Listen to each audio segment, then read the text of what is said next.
that pilot's got to fly that airplane straight and level for a good little while. I'm talking about maybe 3 or 4 minutes that you're sitting there straight and level. Well, you're straight and level for you to drop the bomb, but bad damn, those dudes down there shooting at you. Once you get straight and level, it don't take them long to exactly find out how high you are.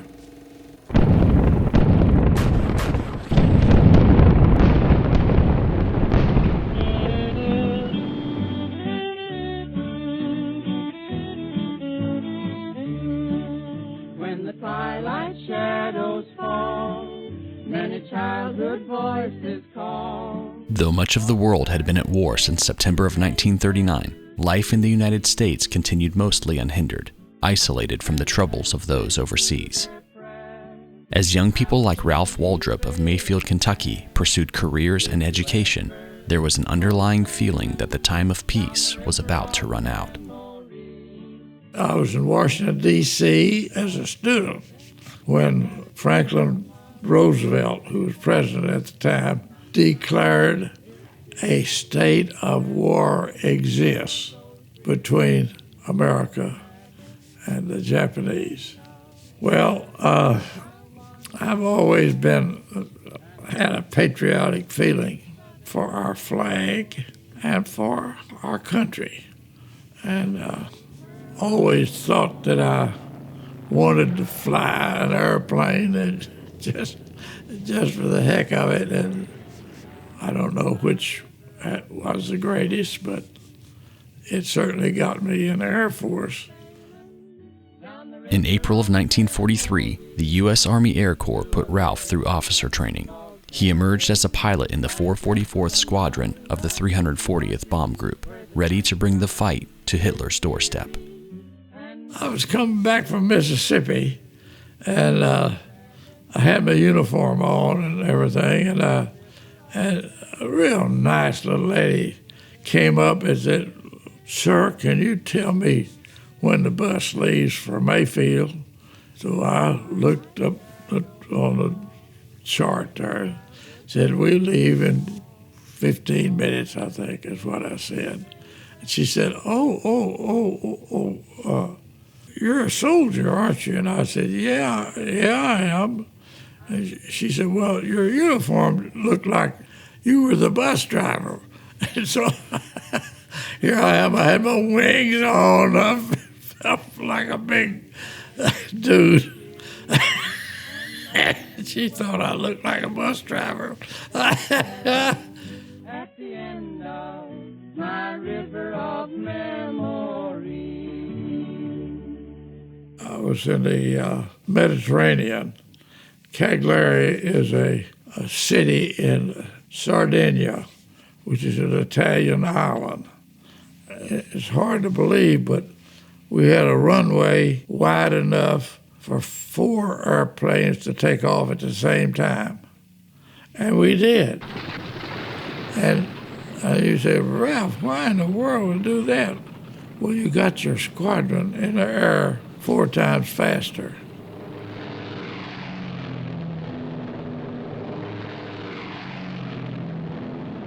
I flew a B-26 Marauder. It ended up getting a citation for having been the toughest aircraft from World War II.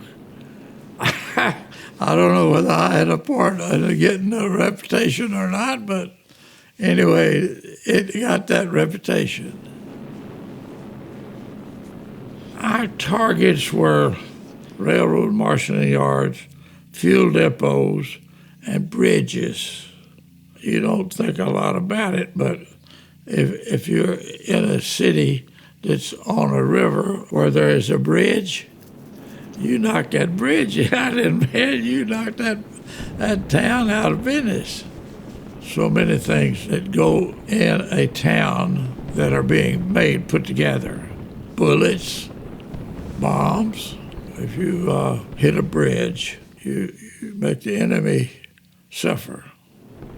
Railroad marshalling yards. Not only were you knocking out the yard itself, but if there's a train there, it's gone. gasoline, big storage tanks that you see.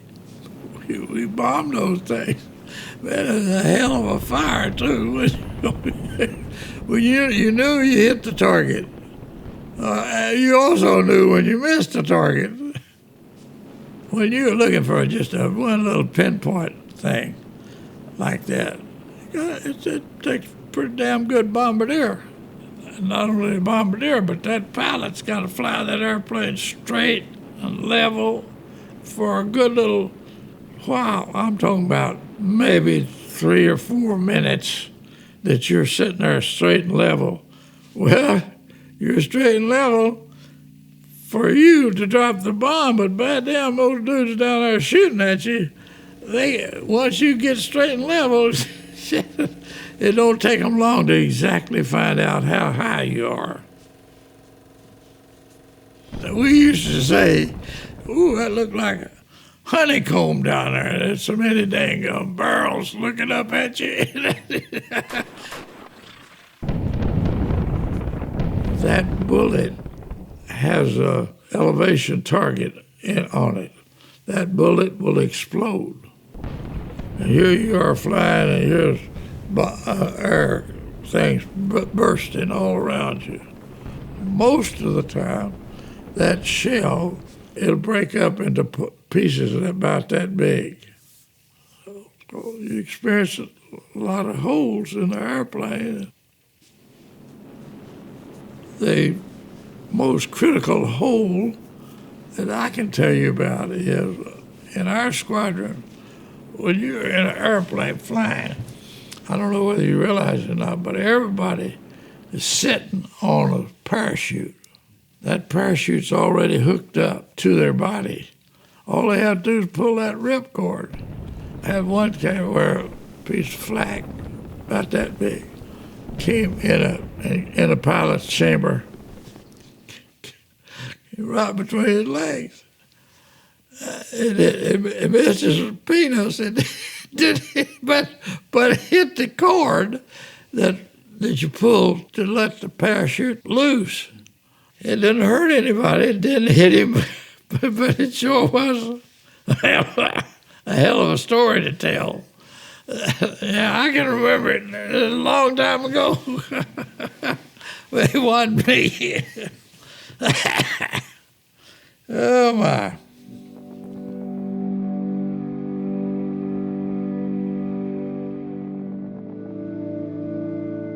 In August of 1944, 2 months after the successful D-Day invasion of Normandy, the Allies sought to open an additional front from the Mediterranean Sea.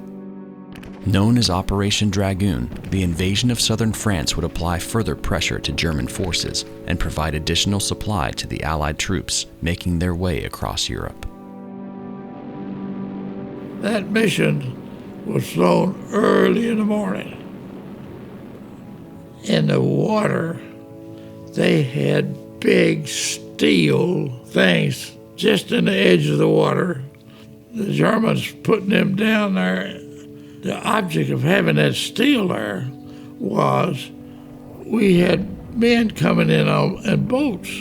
See, they just dropped that front end of that boat out, and men just scrambled out of the boat into the water. Usually water, not too deep, with these big jacks back out in the water. The boats couldn't get any further than just right there at the jack. They had to stop the boats out in deep water. Well, they let the damn front end of the boat down. People started jumping off. They had maybe 75, 100 pounds of equipment on them. Shit. Drowned. It was just aggravating as hell.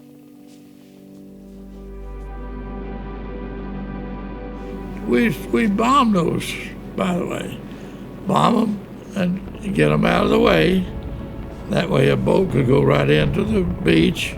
And here you are up there bombing out there, and they can see that damn thing blows up. They guide that boat right where one of those, targets got blown up.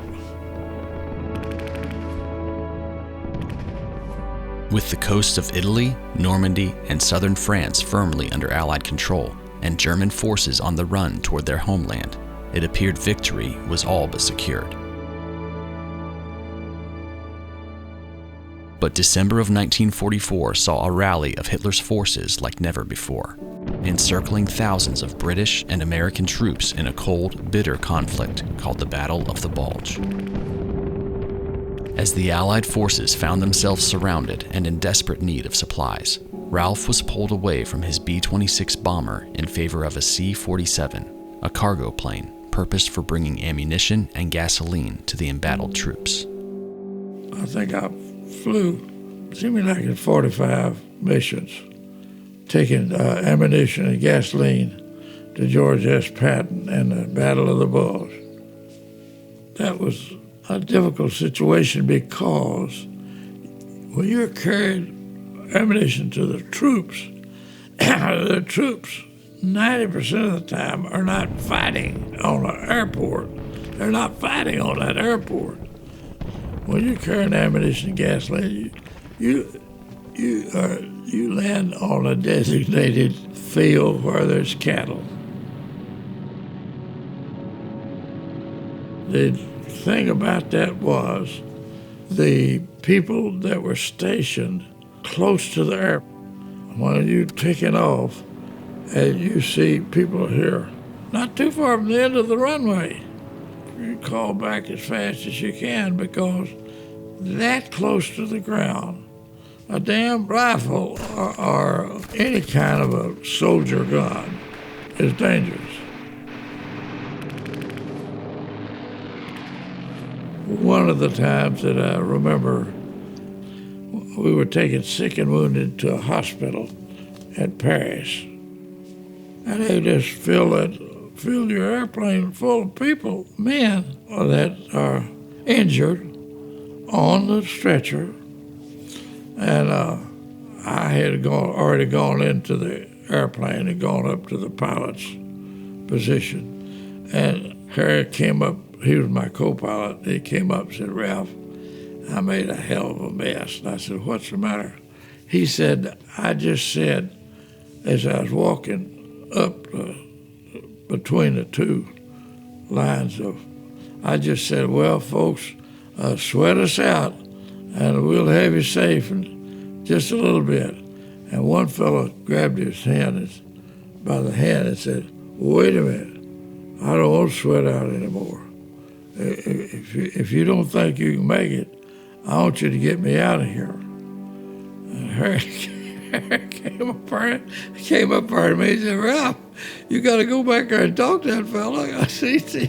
So I go back there and I say, "Now, we don't have any accidents getting you all to the hospital.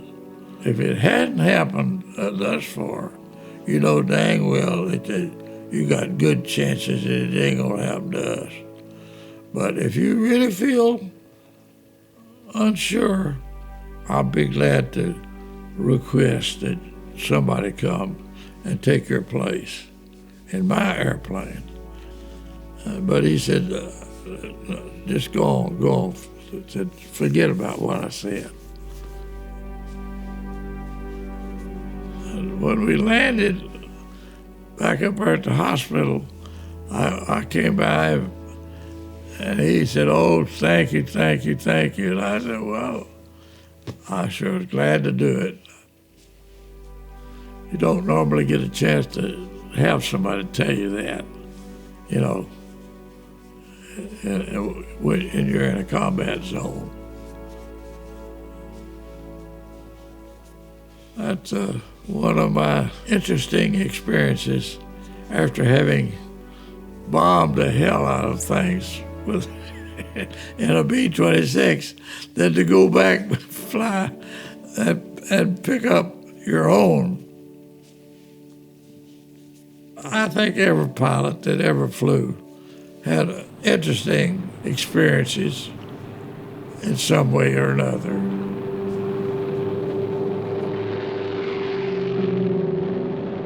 Following the war's end, Ralph finally returned home. But the tremendous impact of the Second World War would remain with him for the rest of his life. I think it probably would be silly for me to say, don't be scared. It's okay to be scared. A lot of times you'll do a better job. Things do happen. I get to talking about it, next thing you know, I'll be crying.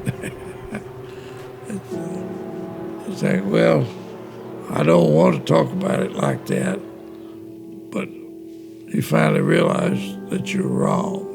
Best thing you could do is talk about it to somebody. I've heard it said many times, war is hell. It is. It is. It's a hell of a way to settle something. And you think about soldiers slugging through mud. Shit, man, they have a hard time. And occasionally when an airplane pilot has to do something like slugging through mud or trying to land an airplane in mud, you realize that the people that have a harder job than you do, and they don't have a chance of having a comment like that lady who told me I look like the bus driver.